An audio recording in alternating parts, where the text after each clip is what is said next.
Thelema is not the process of cutting yourself up and shoving yourself into a box. It's the process of exploration. It's the process of gaining new knowledge about yourself and the world. And that I think that exploration looks different along the path for the individual, because we're all different people from different backgrounds, and naturally we come to understand ourselves and the world very differently.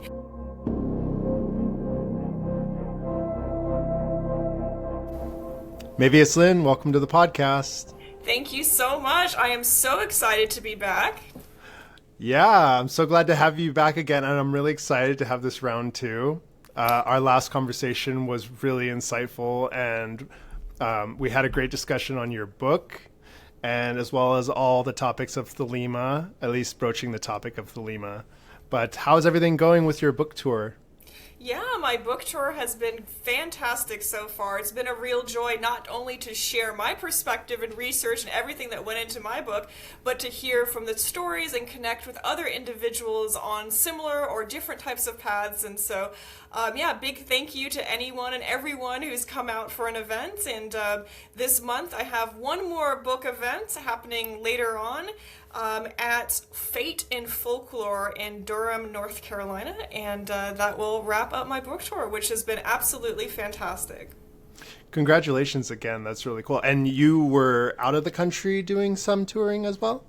Yeah. So my travels took me to the UK and Sweden briefly, but not for the book tour. I was attending a conference as an attendee, enjoying some good lectures. And also enjoying Sweden for the first time. But yeah, eventually I made my way to the UK, and I gave a wonderful book event at Atlantis Bookshop. That's awesome. Well, welcome back, and welcome back to the podcast. Yeah, and it was really special to do at Atlantis because that's a very historic bookshop that was frequented by Aleister Crowley himself, by Gerald Gardner, so it felt amazing to touch base in such a historic place as well. Oh, I'm jealous. That sounds awesome. Love to check it out someday. Definitely worth it. So let's say we get into the podcast then, shall we? Yeah, let's dive right in. We have some great topics in store. Yeah, I'm really excited. So starting off, going back to the previous interview, we discussed sort of your spiritual background and what led you towards magic, first of all, but also Thelema specifically. So going back to your childhood, early adulthood, what did spirituality at all look like to you, and how did you navigate through all that world? Yeah, that's a great question. Something that's not discussed a lot, or at least I don't share a lot about myself, so it's a great opportunity to share this. But yeah, growing up, I grew up in a loosely Christian household for the most part. So my father coming from a Catholic background, but not really a sincere practicing Catholic, but his side of the family was, and then my mother was more Protestant, Methodist mix there. And the interesting question, when I went, I'll tell a quick anecdote about sort of that. When I went off to college, I wanted to know which church I was baptized in. And this actually started a minor meltdown in my family because my mother absolutely insisted I was baptized in a Catholic church, that was relevant to my father's side of the family, and my grandmother said absolutely not. I would have not had her baptized in that. She was baptized in this other Protestant church, and of course I had no memory of any of this, being a small child, and so the argument was so heated there actually was no resolution. So I legitimately don't know in terms of my childhood what that looked like, but for me it was a sort of open-minded childhood when it came to religion. I would attend one type of church one weekend with one grandmother, and the next I'd be at another church the other weekend, and they would all have their peculiarities about them. I remember Easter, it always seemed like the big holidays would be a random church as well, according to which family member felt it was important and they got the turn to take the family to their church. But yeah, I grew up in that sort of, patchwork, experiencing a lot of different types of Christianity. But also my mother was quite a free spirit. She was an artist. She was, a very creative soul, and she exposed me to things like Buddhism, and encouraged me to keep an open mind. And that's really stuck with me as well. So you were introduced at a young age to that Protestant Catholic warfare, basically, right in your family. How exciting! Yeah, I was right there, and it was complicated by the fact both of my parents were extremely unconventional people, and that's also something to keep in mind. So religion was there, but it wasn't necessarily something dominating the forefront. But yeah, there was certainly some conflicts happening in the background. Yeah, and even going back to the baptism, I mean, like you can contact a Catholic church if you have an idea of what church it might be. I would imagine somebody has a record somewhere, but that's really funny that it just ignited a war. Yeah, it got really heated. And the funny thing was, like I said, I was going to college, and my grandmother, my mother drove me to college with my stuff in a big van. And it got so heated, then it became like quiet. You could hear a pin drop in the car, and I was like, wow, this is not a conversation to keep having. Yeah. But that's a great idea. And speaking of baptisms, though, so although that past is, I think, interesting, and maybe one day I'll go on the hunt to try to figure out, I was, in my adult life, baptized and confirmed in the Ecclesiastica Gnostica Catholica. And that also goes into my name, which has caused a great deal of confusion online, what Maevius Lynn means. But yeah, my actual name is Lynn Kaczynski. I go by Lynn because it's my first name, but in this tradition of Thelema, but also other ceremonial magic, such as the Golden Dawn, it's very normal for magicians to take on a magical motto for their work or their grade or whatever that may look like. And when I was baptized, the magical motto I took on wasn't a Latin phrase or something like that, but it was something very personal to me and something very unique, that the meaning was my own and only known deeply by me, and that phrase was Maevius Lynn. So that is my magical motto, it is my baptismal name, and it's one thing. Think of it like a phrase. But of course, being a magician, I can't do anything normal. I think it would have been more sensible and make more sense to people if I took like a Latin phrase or something like that, or a Latin word. But at the time, I wasn't thinking I was going to be on a bunch of like podcasts and like write a book, I was just thinking what was meaningful to me in my journey at that point. And so yeah, that's where Maevius Lynn comes from. That's so cool. And I guess this is just to out myself, but you were already gaining fame in the computer world, because when I looked up the word under the category of magic, it just says the name used by a ceremonial magician, Maevius Lynn. So I was like, well, fancy that. But yeah. Wild. So you're out there. Well, thank you so much. Yeah. Well, it's an honor and a privilege to be out there, although exhausting and a hard task. But yeah, I'm surprised to hear that, but also that's kind of cool too. Yeah. Now, going back to the trajectory towards magic now, at what point did you start to open up to more esoteric spirituality and including magic? Yeah, I mean, that started for me pretty early. I think I talked a little bit, I believe, in the last podcast about how philosophy was really what pushed me over the edge into this dark path. No, I'm just kidding. It's not a dark path. It's a beautiful path towards light. But yeah, it was really philosophy, and had a very my access to books and what I could read at that time was very restricted due to book bans happening in my library, which I talked previously about, so I won't harp on that. But that sort of pushed me into getting really into philosophy. Connecting with people online throughout the time was LiveJournal and MySpace, and that sort of opened up a broader world of studying religion. Yeah, it was about that time I begrudgingly accepted the term occultist. I will say every spiritual label that I have carried the burden, I've begrudgingly accepted, because I've always felt like I don't fully fit within any of these labels, whether it's Thelemite, occultist, what have you. But that's when I was like, all right, I accept that. Oh, and here's a fun story that I've never told before on a podcast. See, you just bring them out of me. You're so good at that. Yeah, I try. Yeah, absolutely. And so, well, actually, when I was in middle school, my aunt, who was a Mormon, actually, so in case there wasn't enough religious tension in my household, one of my aunts on my mother's side converted to Mormonism, and that created tension. I bet. Oh, I bet. You can imagine Thanksgiving. Oh, yeah. And so, but she was quite a character too, and she actually saw I was getting interested in alternative philosophies and religions, and she actually bought me, I think, a little book on Wicca and gave me my first tarot deck. A Mormon From a Mormon, wow. There is so much to unpack with what was going on around me during that age. But yeah, I remember it was a pack of tarot cards, and the back cover was black. It was Rider-Waite-Smith, and it had a little, I think, a silver pentagram on it. Just a really basic set of tarot cards. And I used to sneak that to school in middle school and give people tarot readings.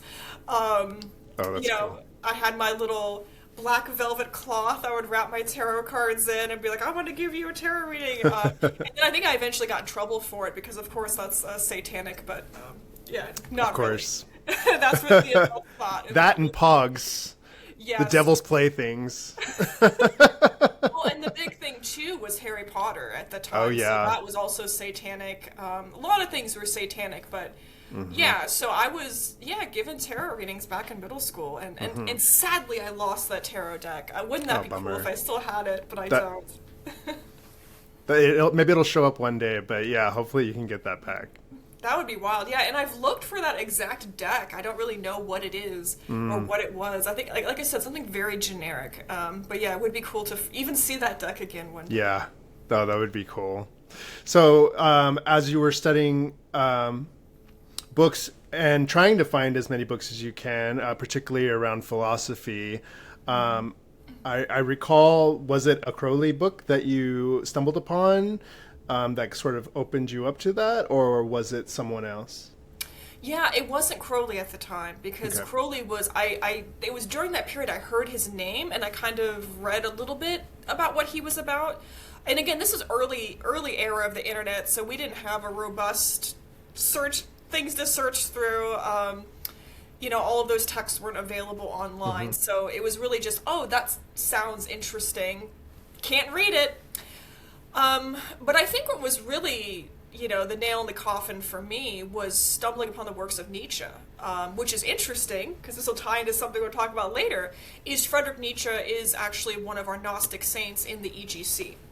And for people who don't know, the EGC, or Ecclesiastica Gnostica Catholica, is the church arm of an organization known as the OTO, which was started by some Germans before Crowley's time, but Crowley became the most notable member of the OTO and sort of shaped it eventually around Thelema, an organization I joined at one point. So we'll get into all of that later, but yeah, that's kind of foreshadowing that, Friedrich Nietzsche kind of hit. I mean, obviously as an adult, there's a lot of stuff I'm like, that doesn't really hit the same as it does when you're an angsty teenager, but I think that sort of shaped how I view things, and it really did resonate with the world I was certainly experiencing at the time. So from Nietzsche then, now I imagine that was definitely existential, but also the idea of the will and cultivation of the will, the Superman, the superhuman, developing an inner power or taking control of your environment, and from there, that a little bit. Something that also really, less on the superhuman stuff, but something that really resonated with me was Nietzsche's eternal reoccurrence theory, or his idea of eternal reoccurrence, this idea of moving in cyclical times, which really makes sense that kind of stuck out to me, and I kept thinking about it, even if I didn't buy into it hook, line, and sinker. This idea of going through the cycle of the year, the cycle of our lives, and then turns out I wrote a book about holidays and cycles as well, and the esoteric stuff related to that. So, I mean, obviously I'm not, dyed in the wool Friedrich Nietzsche fan or anything like that, but some of his ideas certainly shaped a young mind, and kind of set the stage for, like you said, thinking about being the captain of the ship that is you. The idea of understanding yourself and the world in it in a way that doesn't turn away from darkness, but in a way that you are not a victim of circumstance. I mean, I'm talking more broadly of the existentialists like Heidegger, Camus and Sartre, but this idea of existentialism, I think, shaped me quite a bit. And that sort of eventually pushed me into free thought. So the free thought movement is one where you question overarching dogmas of a culture, religious dogmas especially, but also cultural dogmas, and explore that. And in college, I served for 2 years actually as the president of my Free Thought Society at college. And that was awesome. a beautiful organization full of a lot of good debates, and good spiritual growth, good personal growth.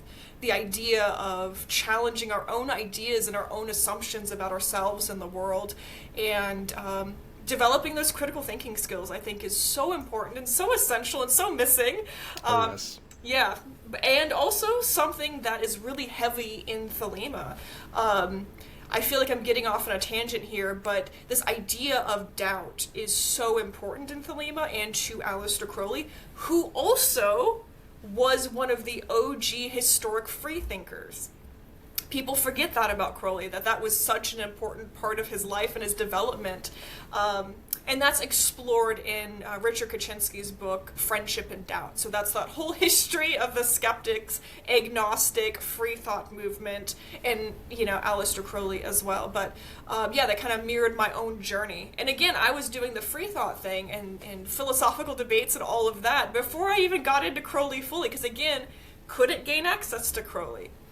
And it wasn't until I was an adult that I could afford to buy some books and have better access to him through the internet.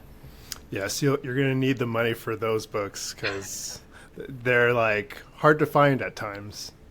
Hard to find, expensive, out of print. And then the real kicker is some things have never been in print. Some things are just held in private archives, and that's, hard. Oh, very true.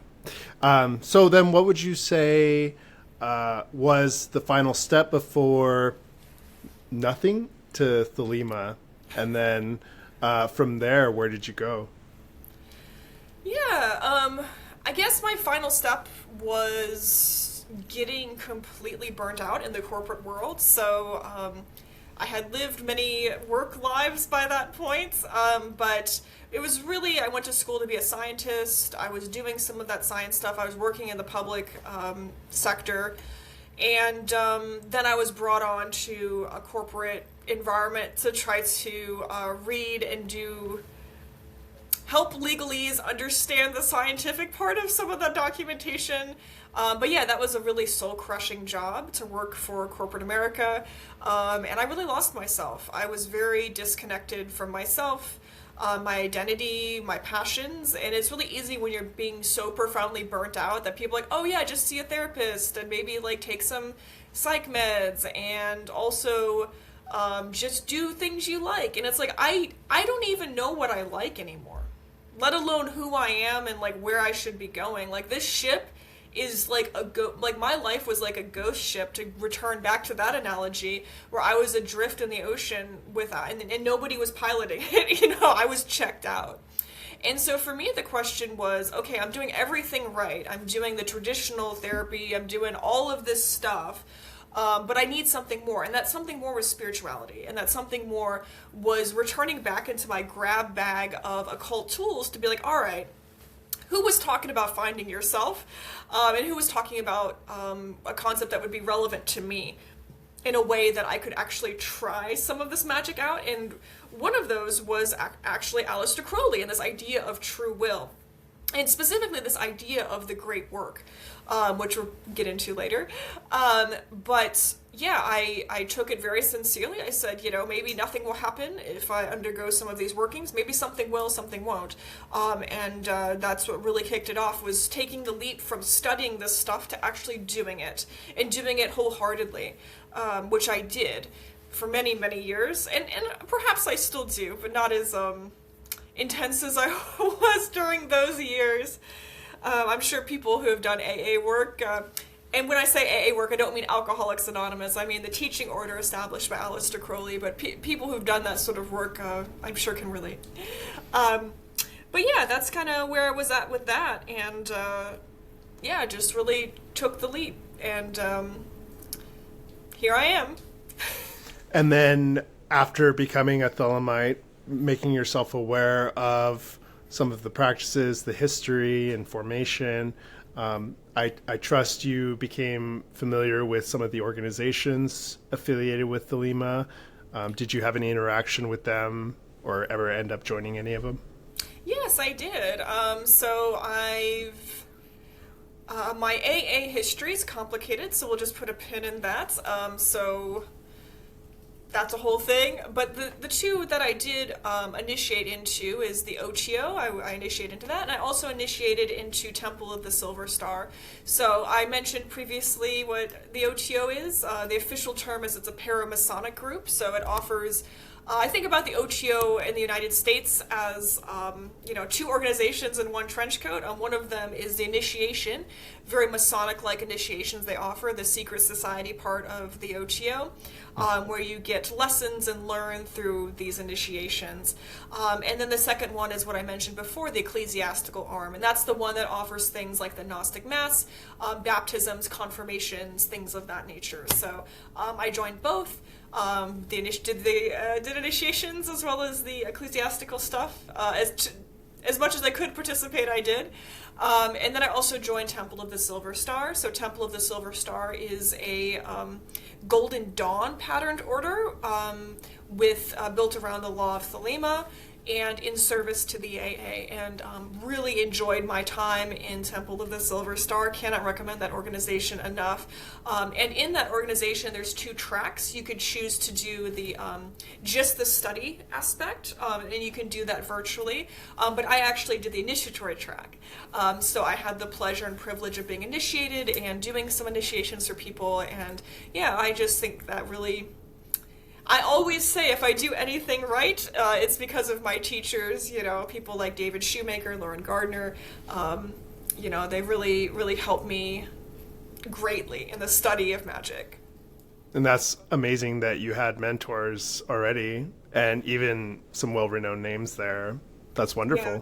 Really, it was really a blessing to just sort of have those people close by physically, in space, because, there's not many of us, and the world is such a large place, both large and small, but in the sense that we don't all live geographically near each other, it was a great opportunity, and I do feel very blessed that I got to make some amazing friends and connections there and learn a lot. That's wonderful. And with the Silver Star, you said it was set up kind of in the style of the Golden Dawn. So was it more academic in its approach? Like I've heard of having to take certain tests. Is the testing style different to ascend the grades? Yeah, there's testing. Yeah, there's studying, testing, all of that kind of things, and requirements to, like you said, move up. Okay, that's awesome. So as far as the Ecclesiastica Gnostica section of the OTO. We talked about the Gnostic Mass in our last interview, and I was particularly fascinated because, first of all, I wanted to know more about what is the Gnostic Mass as celebrated through that branch, and also a little more ideas of these saints. So the saints that are canonized in this tradition, how are these saints canonized? Is it arbitrary, you could pick from anywhere, or is it a specific guideline set in place? Yeah, so this is a fantastic topic, and I am so glad you brought it up, because the whole Gnosticism, the Gnostic Saints, is not really discussed online ever, and people are super confused by it. So for this section, I double-checked my homework and I took notes so I won't misspeak. So let's talk about it. So Gnostic is an umbrella term for a lot of beliefs and practices that coexist with the dawn of Christianity. And the truth is, these sects don't share a unifying theology. Interestingly enough, so when we come to Crowley's time, the majority of Gnostic texts at that point had not yet been discovered. So what was Crowley kind of drawing out of? So the Gnostic Church of Crowley and Theodore Royce and some of these other people associated with OTO comes from another source, and it's a mix of these wandering bishops. The wandering bishops, and these wandering bishops were renegade Catholic bishops who laid hands on and consecrated bishops who weren't approved through official church channels, thus sharing an apostolic succession going back to Jesus. And second, there was also a French neo-Gnostic movement started by Jules Donnier. I am so sorry if I pronounced that wrong. I probably did. I'm doing my best. It sounds French. And this was in 1890 after a series of spiritualist seances that contacted the spirits of ancient Gnostics, resulting in what he claimed to be a spiritual consecration, thus outside the line of apostolic succession. So Gnostic, in the Crowley sense, often refers to the loose and esoteric group of French spiritualists and esotericists who spread amongst themselves in Europe and so forth. So then we get into what does this mean in the context of modern times? And in modern times, people have defined gnosis as direct experiential knowledge, as opposed to book knowledge. So this idea of doing your own channeling or your own scrying. And this kind of, to justify the requirement that attendees of the Gnostic Mass participate and not just observe, but also to emphasize that we can have direct experiences with God and the divine without the need for intercessors like priests or the Virgin Mary. So that's kind of what's going on there. And then the question is, in the Gnostic Mass, there's this list of varying lengths, depending on how many they want to read for the Gnostic Mass, of Gnostic saints. And so who are these Gnostic saints? So in the EGC, the Gnostic saints were canonized by Aleister Crowley, and over the years, he added a couple of people. Hymenaeus Beta, who is the current outer head of the order, added a few, including Giordano Bruno and Harry Smith. Also, it's traditional that when the outer heads of the order of OTO are passed, like Carl Germer and Grady McMurtry, those are also added to the list of Gnostic saints. So as we get more outer heads of the order who pass, they will also be added. Okay.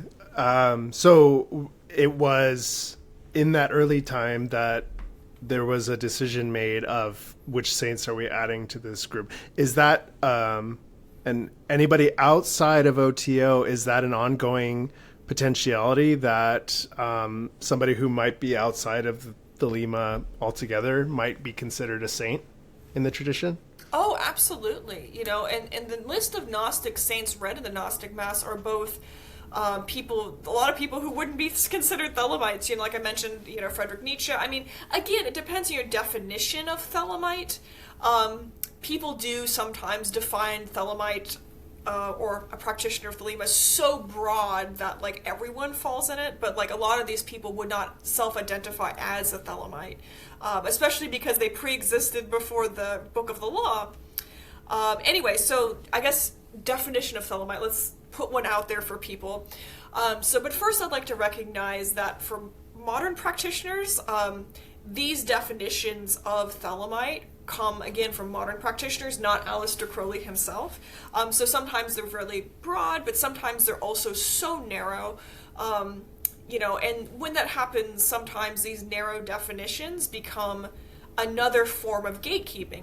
And again, gatekeeping is not the worst when you're trying to protect the integrity of a tradition, but Right. it does become problematic when you are excluding people who deserve to be there for your own ego.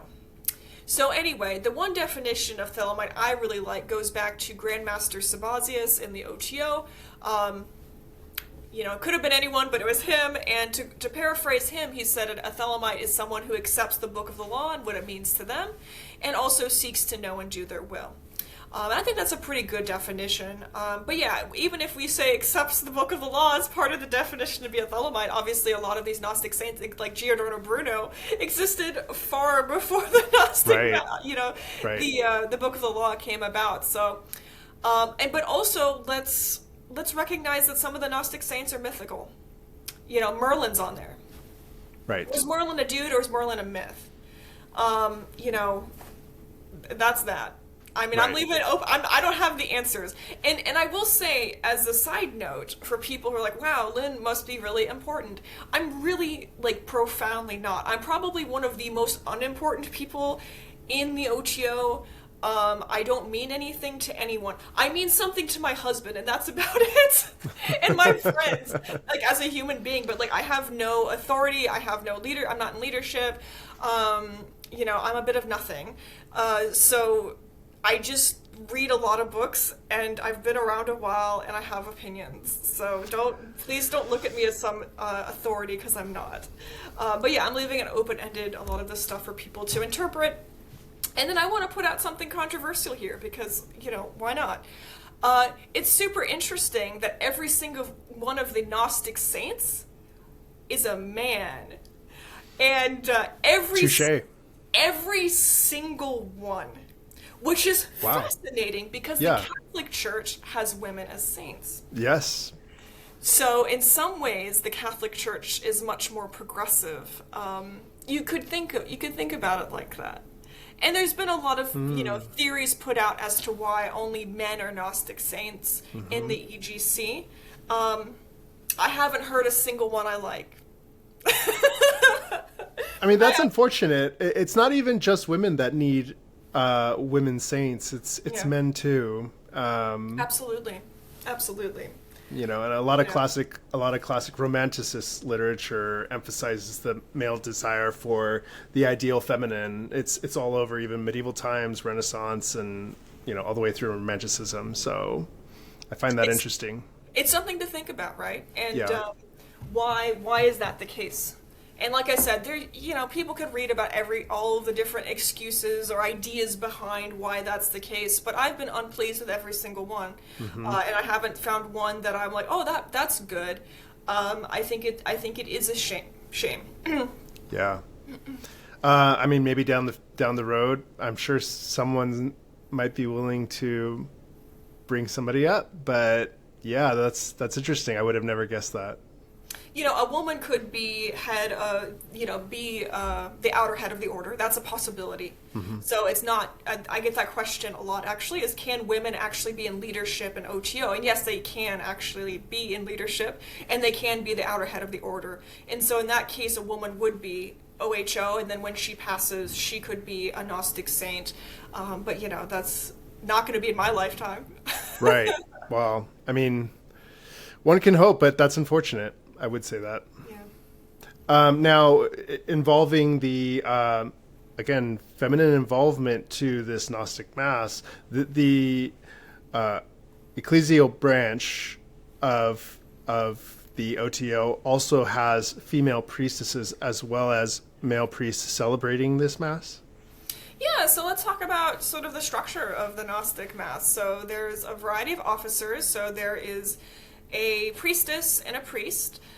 There's typically two children who perform the Mass. That's the role. It is not actual children. You can think about them as sometimes referred to as a negative child and a positive child. That's not referring to disposition. It's referring to the countercharged garments typically they adorn. And then there's also a deacon. But interestingly enough, you technically, I think, only need a priest, priestess, and deacon. You can make an exception not to have the two children who sort of act as helpers in the ritual there. So yeah, that's a general layout of the Gnostic Mass. In terms of officers, and again, I want to preface by saying I am no one important. I'm just a person who knows things. I'm not like an authority. I don't make decisions. And if someone had like a super specific question, I encourage them to reach out to their local OTO group, whatever that looks like, and possibly a bishop as well. So like a bishop is definitely your go-to person, not me. But yeah, so typically, the person performing the role of priest is male or identifying as male. So if you are a trans person who identifies as male, you can be a priest. If you are a woman or identifying as a woman, as a trans woman, you can also be a priestess.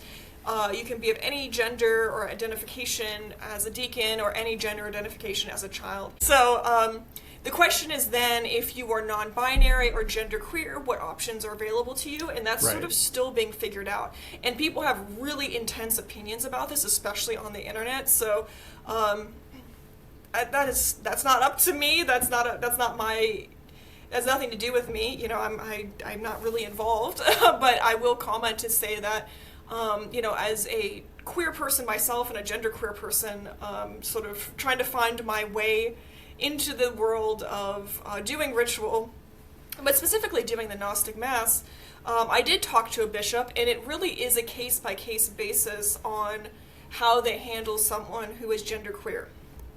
So the bishop might have a bigger say on that, depending on where you are? Okay. Yeah, and that's a really good point, too. So if you're someone who's interested in becoming a priest or priestess, you will be studying under a bishop, and they are all different kinds of bishops, some strict, some lax, some open-minded, some very, more specific in what they expect from you. But yeah, they have different opinions and feelings about the issue of gender in the Gnostic Mass. I felt very blessed and very fortunate that when I was studying under a bishop, he was very open-minded in terms of my gender and sexuality, and it was really a case of me trying to figure it out for myself and what I felt comfortable studying. Absolutely. But it was really nice to have that open door, and again, work one-on-one with that. Again, I know other people have had different experiences, and that's really, again, your mileage may vary, just because I had a good experience working with a bishop doesn't mean other people have.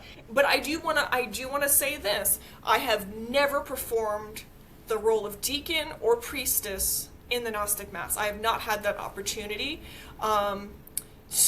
And then just over time, I've lost interest in it. That's not like a big, huge statement. I think the Gnostic Mass is beautiful. I think there's a lot of great people in OTO, and I love that the Gnostic Mass still is performed today, but I'm not someone to talk to in terms of experiential component of the Gnostic Mass, because again, I've never performed as priestess, but, I did study the role, and I did study under a bishop. So I have that experience, but that's as far as it goes. Yeah, so you participated mostly as a devotee in attendance. Yeah. Now, the role of the priestess, and I'm fascinated by the role of the children, or at least the office of these children in this Mass, but is that meant to represent some cosmic family, or is that just coincidence that we have, male, female, and children associated here? Yeah. I mean, there is so much symbolism to unpack in the Gnostic Mass. It is fantastic. And you could make the argument that the children are more like helpers. And sort of my interpretation, people are welcome to disagree. But really, you become the child as the participant, as someone who does communication, consumes the Eucharist, drinks the wine, consumes the cake of light. It's really you become the child. And that you're the one who announces at the pivotal point in which you communicate, there is no part of me that is not of the gods. So in some sense you are, but, that is an interesting interpretation. Another interpretation I've seen is someone has mapped the layout of the Gnostic Mass on the Kabbalistic tree of life in terms of like if you're looking down. That's not official. That's a personal interpretation, right? And so, there are just so many interesting personal interpretations out there for the Gnostic Mass. yeah, I will speak generally to what the Mass is doing and meaning, and that is celebrating our divine nature, celebrating the regenerative forces of life and creation, and that we as human beings are a part of that, and all of our starhood, right? Every man and every woman is a star. And that phrase is interpreted to mean everyone under the sun, right? So, yeah, it's a beautiful celebration of life, and you can take so much out of it. So for people who have never experienced this ritual, I highly recommend go in. You don't have to know anything ahead of time. If you want a little bit of a discussion and teaser of what to expect, I do have a YouTube video on that. It's called What to Expect at Your First Gnostic Mass. Give that a watch. That could maybe make it less frightening for you. It is not a frightening experience, though. It's a beautiful one. It's a really special one that celebrates humanness, that we are divine because of our humanity, not in spite of it. So go in with an open heart and open mind. Definitely participate in the ritual for the reasons we just talked about. And, kind of come to your own conclusions, I think, about what's happening and what it means. Now, moving forward and getting a little deeper into Thelema, one concept I wanted to talk about was the Holy Guardian Angel as represented through Thelema. And as we'll get into, the Holy Guardian Angel is an idea, a relationship that, transcends Crowley's time, obviously. Absolutely. But when we talk about the Holy Guardian Angel, I recently did an episode on this, but I had fun discussing the idea of, what people have made of this entity throughout history. And, there are ideas of, whether it's just one of the choir of angels, whether it's some sort of higher spiritual entity that nobody has talked about. Some have even floated that this is your Atman. This is your Atman, your highest self is represented in this Holy Guardian Angel. So what sort of takes does Thelema go with as far as the Holy Guardian Angel and the importance of contacting this entity? Yeah, that's I'm very interested in the diversity of different opinions, and even in Thelema, there is room for that diversity of opinions. You will find people who take it as it's a literal angel, an external angel that you are getting in touch with. People also interpret it, as you mentioned, your highest self that you're unifying with. People also interpret it as a spirit. People in a, I would say a smaller minority, but one that's becoming increasingly more vocal, do interpret the Holy Guardian Angel as an extraterrestrial, like an alien. I've heard this too, yeah. Yeah, and then, people often interpret it from a more atheistic viewpoint, that the Holy Guardian Angel is simply, a part of your subconscious that you are unifying and exploring. So all of that is valid, and you will find all of those myriad of beliefs around this in Thelema from practicing Thelemites, and that's by virtue of the fact that our holy texts that make up the backbone of this tradition are not dogmas by which you conform to. Thelema is not the process of cutting yourself up and shoving yourself into a box. It's the process of exploration. It's the process of gaining new knowledge about yourself and the world. And that I think that exploration looks different along the path for the individual, because we're all different people from different backgrounds, and naturally we come to understand ourselves and the world very differently. And there is room for that in the tradition, and there is. So where does the concept of this Holy Guardian Angel, whether extraterrestrial or spirit or actual angel, where does this come from? And it comes in this idea in Thelema known as the Great Work. And let's make a distinction between people who are just simply practicing Thelema in the new aeon and people who embark on this initiatory journey of the Great Work. And the phrase is often said, which is, the law of Thelema is for all, but the Great Work is not. And that is so true. Not everyone is called to go through this arduous spiritual journey from Malkuth to Kether to unite with the divine, to unite with God. And so a lot of people who are occultists or familiar with, Kabbalah, they're familiar with the Kabbalistic tree of life and this idea of, the path of the return, the tree of life being the map of the mind of God, the path of the return from us here on earth to the divine. All of this is happening. But there are some very distinct Thelemic twists on this journey. And this journey really came about from Aleister Crowley's life, and he built his teaching order, the AA, around it. So he set up a system in which you can either initiate into and join the AA, or you can actually do that work on your own if you're very self-disciplined. That's something Aleister Crowley himself says. And I want to note too, before we get into the nitty-gritty of the great work, Aleister Crowley said, ultimately you have to cut your own path through the jungle. He kept great records. He had left behind all of these systems, all of these tools, very helpful. But he realized that's not the only path. That's not the only way. This is one way that may work for you. And quite frankly, you may not even strive and want to embark on this great work, this spiritual return. So all of that is valid. You can be a practicing Thelemite of all different colors, stripes, and how that looks like for you. But for those who want to do this great work, who feel a calling and wish to embark on this greater spiritual journey and mission, whatever you want to say, you can do this in an organization like the AA, or organizations plural. There's different AA lineages out there now from Aleister Crowley's time. Still one OTO, but a lot of groups existing outside of the OTO now that kind of do similar things. I just want to acknowledge that. But you can also do this work on your own. So if you are following, if you choose to follow this system as laid out by Aleister Crowley, there's some steps in there. There's a lot of work in there, and that takes a specific form. Now, I mentioned organizations outside of what Crowley established. There's so much diversity out there of how people understand everything about the Kabbalistic tree of life. One of the unique ones that I think people may encounter is, of course, Kenneth Grant and his Typhonian tradition, where his take on it is very different. And he talks about something Crowley did not talk about at all, which was something Kenneth Grant came about and invented and gets credit for that, which is the night side of the tree of life.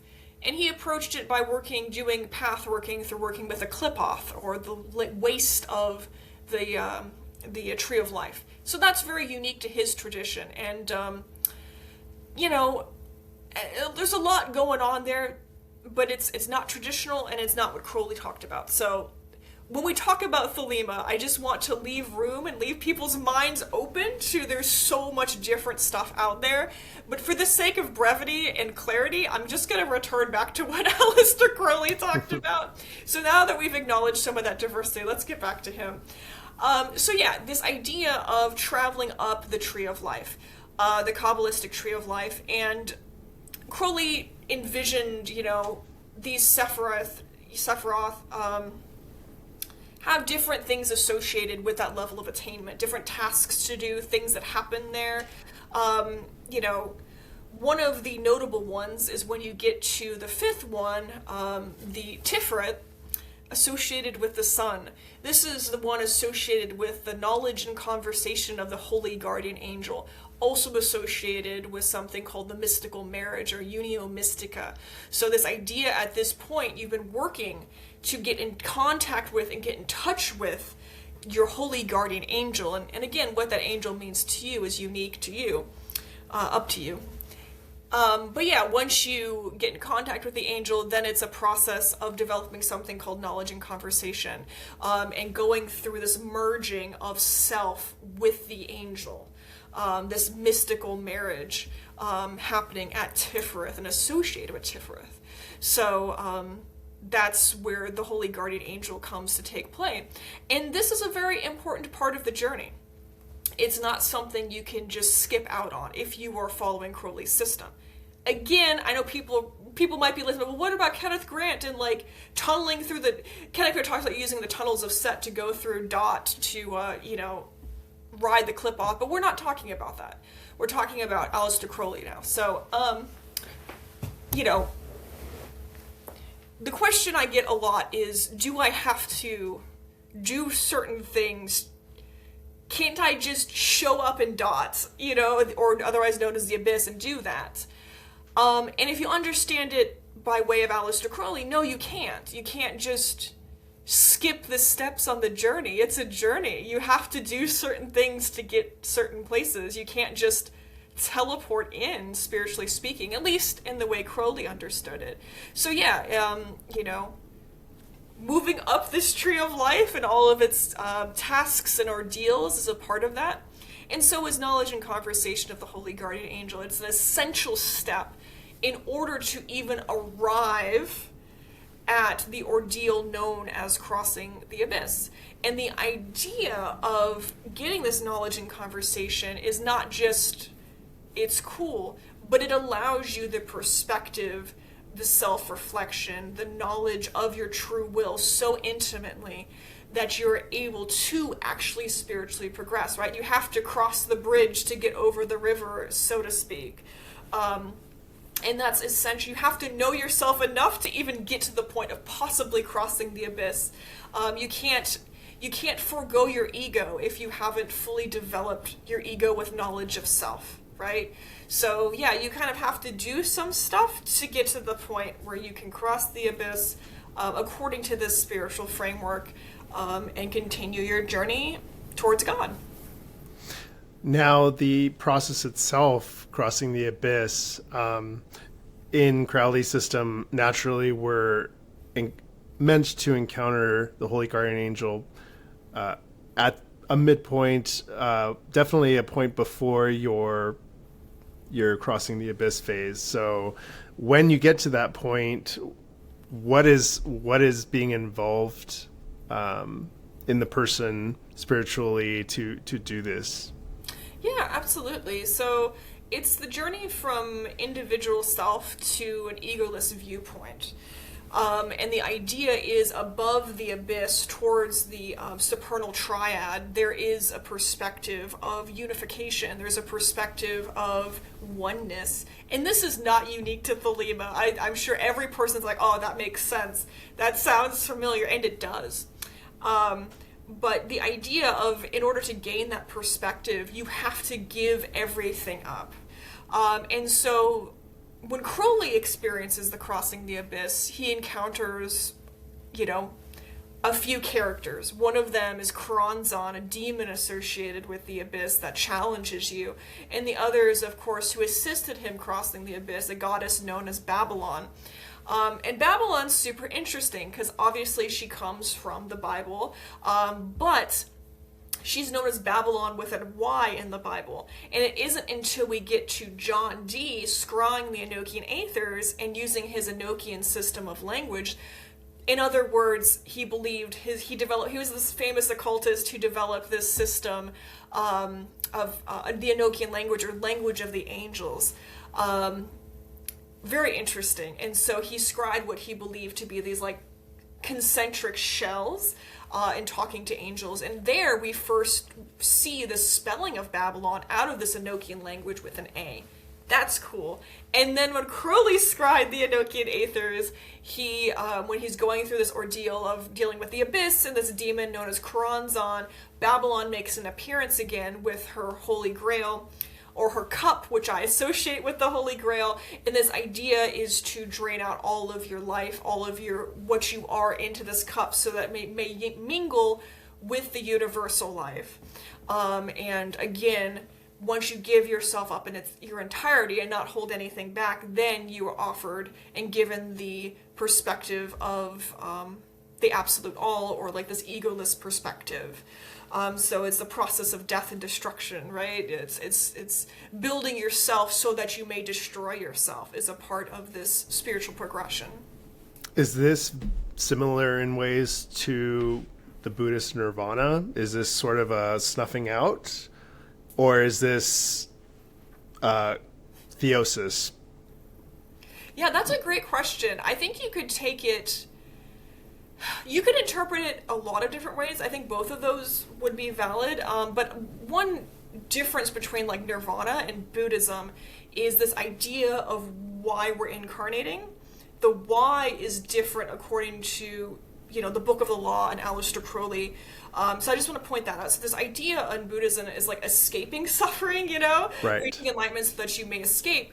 But it's flipped on its head in Thelema. It's the idea that, we're already not suffering, but we're choosing to incarnate to suffer. No. But yes, this idea is that we are intentionally incarnating into separateness so that we may experience the joy of reunification, the joy of dissolution. So this idea that at some point, and as a cosmic consciousness or soul or entity, we intentionally do this to ourselves so that we may experience unification again. So the process of true joy. So, okay, yeah, so it really is sort of a culmination of the journey of reunification Yeah. From the illusion, we could Absolutely. say, of Yeah. separateness. But in Vedanta, I don't know if you've ever looked at some Vedantic philosophy or text, but they sort of describe the universe itself as the Leela, God's Leela. It's the play of the goddess. So everything is really just to the enjoyment and pleasure of the goddess. And when you bring up Babylon in that sense, it seems like, because she is depicted as this female goddess form, and yet she's one of the hurdles that you're meant to cross over when you're crossing the abyss. So I love that. yeah, I see that as a parallel in a lot of ways. Yeah. And I will say, in terms of parallels, Kenneth Grant compares Babylon to Kali.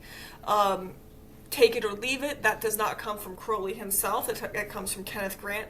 But I see the comparisons, because the Babylon Aleister Crowley encountered was a goddess of death, a goddess of destruction, very similar to Kali.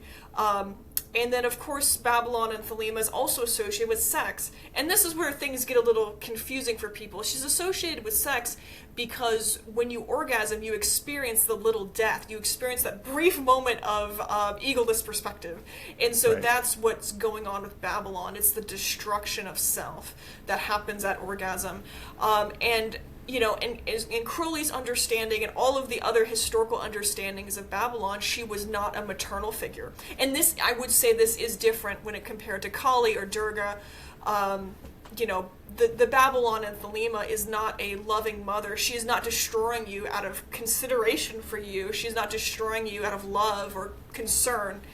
She does not possess those things. She destroys because that's what she does.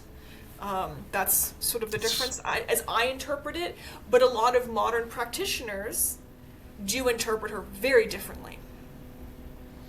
So it's a divine role in a lot of ways. Yeah.